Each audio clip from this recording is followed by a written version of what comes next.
بسم اللہ الرحمن الرحیم۔ جب حضرت فاطمہ نے دروازہ نہ کھولا۔ پیارے دوستو، آج میں آپ کے لیے ایک ایسا واقعہ لے کر آیا ہوں کہ جسے سن کر آپ بھی حضور صلی اللہ علیہ وسلم کی بیٹی حضرت فاطمہ کی تکلیفوں پر اپنے آنسو نہیں روک سکتے۔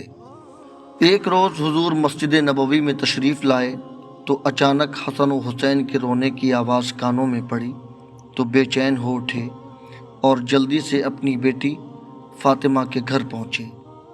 جا کر دروازہ کھٹکھٹایا تو حضرت فاطمہ رضی اللہ تعالیٰ عنہ نے اندر سے پوچھا کہ کون ہے؟ تو حضور نے فرمایا کہ میں تمہارا والد ہوں۔ اس پر حضرت فاطمہ کہنے لگیں کہ ابا جان، ابھی میں دروازہ نہیں کھول سکتی کیونکہ میرے پاس اتنی بڑی چادر نہیں ہے کہ میں اس سے اپنا جسم چھپا سکوں۔ میری پرانی چادر پھٹ چکی ہے اور جو موجود ہے اس سے اگر میں سر ڈھانپتی ہوں تو پیر کھل جاتے ہیں اور اگر پیر ڈھانپتی ہوں تو سر کھل جاتا ہے۔ حضور نے جب بیٹی کی ایسی حالت سنی تو دل بھر آیا اور اپنی چادر دیوار کے اوپر سے گھر میں پھینکی اور کہا کہ اے بیٹی فاطمہ، اس چادر کو اوڑھ لو۔ حضرت فاطمہ نے جلدی سے وہ چادر اوڑھی اور جا کر دروازہ کھولا۔ حضور نے جیسے ہی اپنی بیٹی فاطمہ کا چہرہ دیکھا تو بہت غمگین ہو گئے، کیونکہ حضور کی سب سے خوبصورت بیٹی حضرت فاطمہ کا چہرہ اس وقت کمزوری کی وجہ سے پیلا پڑ چکا تھا، آنکھوں کا رنگ اترا تھا اور چہرے پر ایک عجیب سی اداسی تھی۔ ایسی حالت دیکھ کر حضور نے اپنی بیٹی فاطمہ سے کہا کہ اے بیٹی، تو نے یہ اپنی کیا حالت بنا رکھی ہے؟ تو حضرت فاطمہ نے جواب دیا کہ اے ابا جان، آج کئی دن گزر چکے ہیں، میں نے کچھ بھی نہیں کھایا، بھوک سے میری حالت ایسی ہو چکی ہے کہ میں چارپائی سے بھی اٹھنے کی طاقت نہیں رکھتی۔ بیٹی کی ایسی حالت دیکھ کر حضور کی آنکھوں میں آنسو بھر آئے اور پھر اپنی بیٹی فاطمہ کو گلے سے لگا کر بہت دیر تک روتے رہے۔ حضور نے پوچھا کہ اے میری پیاری بیٹی، میرے بچے حسن و حسین کیوں رو رہے تھے؟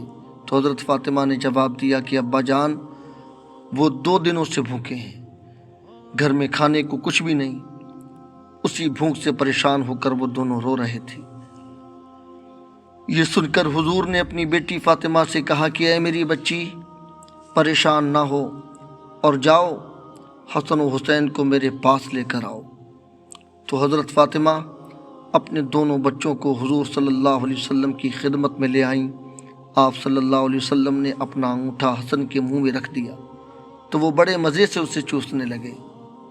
یہ اللہ کی طرف سے حضور صلی اللہ علیہ وسلم کے لیے ایک ایسا معجزہ تھا کہ جس کے بارے میں مورخین نے لکھا ہے کہ اس وقت حضور صلی اللہ علیہ وسلم کے انگوٹھے سے دودھ نکل رہا تھا کہ جسے پی کر حضرت حسن کا پیٹ بھر گیا اور وہ خاموش ہو گئے۔ پھر حضور صلی اللہ علیہ وسلم نے آگے بڑھ کر حضرت حسین کے منہ میں اپنا انگوٹھا رکھا اور وہ بھی بہت دیر تک اسے چوستے رہے۔ تبھی ظہر کی اذان ہونے لگی اور حضور صلی اللہ علیہ وسلم مسجد چلے گئے۔ اس واقعہ کو ابھی کچھ ہی دن گزرے تھے کہ ایک روز حضور صلی اللہ علیہ وسلم اپنے گھر میں بیٹھے تھے کہ تبھی اچانک حضرت فاطمہ گھر آ پہنچی۔ اچانک بیٹی کو گھر آتا دیکھ حضور نے پوچھا کہ اے بیٹی فاطمہ، خیریت تو ہے؟ کیسے آنا ہوا؟ تو حضرت فاطمہ نے اپنے دوپٹے کا ایک کونا کھولا اور اس میں بندھی آدھی روٹی حضور کے سامنے رکھتے ہوئے کہنے لگیں کہ ابا جان، یہ آدھی روٹی میں آپ کے لیے تحفے میں لائی ہوں، آپ اسے قبول فرما لیں۔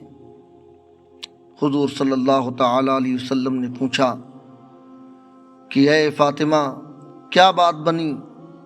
تو حضرت فاطمہ نے فرمایا کہ اے اللہ کے رسول، ہم سارے گھر والے کئی دنوں سے بھوکے تھے۔ میرے شوہر حضرت علی نے جا کر کچھ کام کیا اور تھوڑا سا آٹا لے کر آئے، میں نے اس سے کچھ روٹیاں بنائیں، ایک روٹی حسن کو کھلائی اور دوسری حسین کو، ایک روٹی میرے شوہر علی نے کھائی اور ایک روٹی غریب سائل کو پکڑا دی، آخر میں ایک روٹی میرے حصے میں بھی آئی۔ تو جب میں وہ روٹی کھانے بیٹھی تو خیال آیا کہ اے فاطمہ، ہو سکتا ہے تم تو آرام سے اپنے گھر میں بیٹھی روٹی کھا رہی ہو اور تمہارے والد کئی دنوں سے بھوکے ہوں۔ اے ابا جان، جیسے ہی میرے دل میں یہ خیال آیا تو میں اپنے حصے کی آدھی روٹی دوپٹے میں باندھ کر آپ کی خدمت میں لے آئی، آپ اسے قبول فرما لیں۔ حضور نے اپنی بیٹی فاطمہ کو محبت کی نظر سے دیکھا اور وہ روٹی اپنے ہاتھ میں لیتے ہوئے کہا کہ اے میری بچی، قسم ہے اس ذات کی کہ جس کے قبضے میں میری جان ہے، آج 3 دن گزر گئے کہ میرے پیٹ میں کھانے کا ایک لقمہ بھی نہیں گیا۔ تو دوستو ذرا آپ سوچیں کہ ہمارے پیارے رسول نے اپنی زندگی میں ایسی تکلیفیں کیوں اٹھائیں؟ کیا ان کے پاس کسی چیز کی کمی تھی؟ وہ اگر اشارہ کر دیتے تو پہاڑ بھی سونا بن جاتا، ان کی ایک دعا پر اللہ تعالیٰ پوری جنت ہی کو زمین پر اتار دیتا، ان کے ایک حکم پر فرشتے ساری دنیا کی نعمتیں ان کے قدموں میں لا کر رکھ دیتے۔ ہمارے حضور تو وہ انسان تھے کہ جنہوں نے چاند کی طرف اشارہ کیا تو اس کے 2 ٹکڑے ہو گئے، سورج کو حکم دیا کہ تو وہ اپنی جگہ پر ٹھہر گیا، ان کے ایک آنسو پر پورے آسمان میں تہلکہ مچ جاتا، اور اللہ تعالیٰ جبریل کو بھیج کر کہتا کہ جبریل میرے پیارے نبی سے جا کر پوچھو کہ انہیں کس چیز کی ضرورت ہے، وہ جو بھی مانگے میں وہ سب دینے کو تیار ہوں۔ لیکن حضور کا صرف ایک ہی جواب ہوتا کہ اے اللہ قیامت کے دن میری امت کو بخش دینا۔ تو پیارے دوستو ہمارے حضور نے اتنی تکلیفیں اس لیے برداشت کی تاکہ بعد میں آنے والی امت کے لیے غریبی دین سے دور ہونے کا سبب نہ بنے۔ اگر کسی غریب کے گھر میں کھانے کو نہ ہو تو وہ صبر کر سکے کہ جب ہمارے رسول کے گھر میں 2 مہینہ چولہا نہیں جلا اور انہوں نے اپنے پیٹ پر 4 پتھر باندھے تو ہم بھی قربانی دے سکتے ہیں۔ امید کرتا ہوں کہ آج کی یہ چھوٹی سی ویڈیو آپ کو بہت پسند آئی ہوگی۔ اگر ویڈیو پسند آئی ہو تو لائک کریں، چینل پر نئے ہوں تو سبسکرائب کریں۔ ملتے ہیں آپ کو اگلی ایک نئی ویڈیو کے ساتھ، تب تک کے لیے اپنا ڈھیر سارا خیال رکھیں۔